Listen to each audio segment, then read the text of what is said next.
Bonjour. La longueur du bout du tunnel. Les clubs représentant le Bénin dans les compétitions continentales ont une fois encore montré un lamentable visage du football béninois. Ils ont été battus à plate couture et chassés de ces compétitions sans autre procès. Ils sont renvoyés à l'apprentissage tels des chiens échaudés par une course derrière un animal trop rapide et trop grand à chasser pour eux. La queue entre les jambes, bien évidemment. Que ce soit les buffles qui sont à une énième expérience en la matière ou encore Coton FC le néophyte, aucun des deux clubs n'a réussi à montrer qu'on fait du football professionnel au Bénin. On pensait que Coton FC était bien parti pour représenter valablement le Bénin comme les Dragons de Louémé dans les années 90. Mais grave erreur. Les multiples ressources injectées aussi bien par les gouvernements successifs et les présidents de clubs dans le football au Bénin ne produisent rien d'autre que du vent et des échecs répétitifs.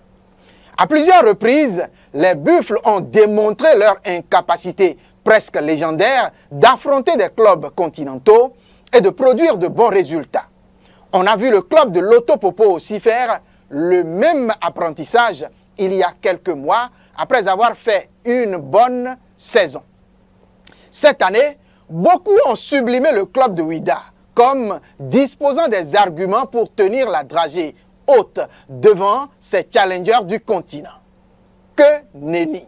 Zvonka et ses poulains n'ont été que simples desserts pour les mimosas ivoiriens.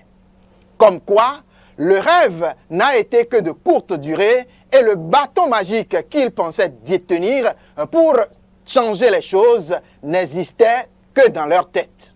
Et oui, triste réalité. L'apprentissage est toujours difficile et ce ne sont pas souvent tous les apprentis qui deviennent des maîtres. D'ailleurs, quand on n'est pas un bon apprenti, il est fort pariable que l'on devienne in fine un mauvais maître si l'on force les choses. Je vous l'ai dit et répété plusieurs fois, même à ceux qui ne veulent pas m'entendre, que le football est devenu depuis des années une entreprise autour de laquelle les gens ont bâti stratégie, recherche, politique et bien d'autres systèmes. Et tout ceci leur permet d'avoir des résultats que nous voyons, que nous désirons. C'est tout beau de rêver d'arriver un jour aux résultats que font les autres. Mais sommes-nous prêts à vivre les multiples sacrifices qui les amènent à ces résultats? C'est une question qui mérite d'être posée. Et ceci aux dirigeants, aux responsables du club, de fédérations et autres en charge du football béninois. La leçon de la tortue au lièvre n'a toujours pas de semblable pour faire mieux réfléchir nos acteurs, nos dirigeants du sport roi. On ne se lève pas d'un jour pour aller rivaliser avec ceux qui se sont levés déjà très tôt. Mais les mêmes causes produisant les mêmes effets, je pense qu'il est bienvenu l'heure de regarder là où nous avons jusqu'ici trébuché, plutôt que de continuer tout le temps à lorgner l'endroit où nous tombons. À coup sûr, nos joueurs doivent se remettre en cause dans leur rendu sur le terrain. Mais disons-nous la vérité, l'élimination précoce, subite, cyclique et répétitive que vivent chaque année les clubs béninois n'est pas que le résultat d'impréparation de nos clubs. Elle ne doit pas être seulement imputée donc à ces responsables dirigeants de clubs. Le problème, c'est bien le niveau du championnat béninois et les politiques qui l'accompagnent.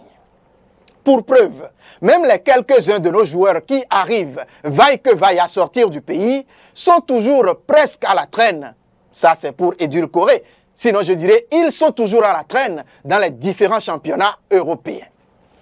Il va falloir tout repenser et bien repenser. Et à partir de la politique sportive, en passant par la mise en place de vraies écoles de foot. Sans oublier une redynamisation de notre championnat national.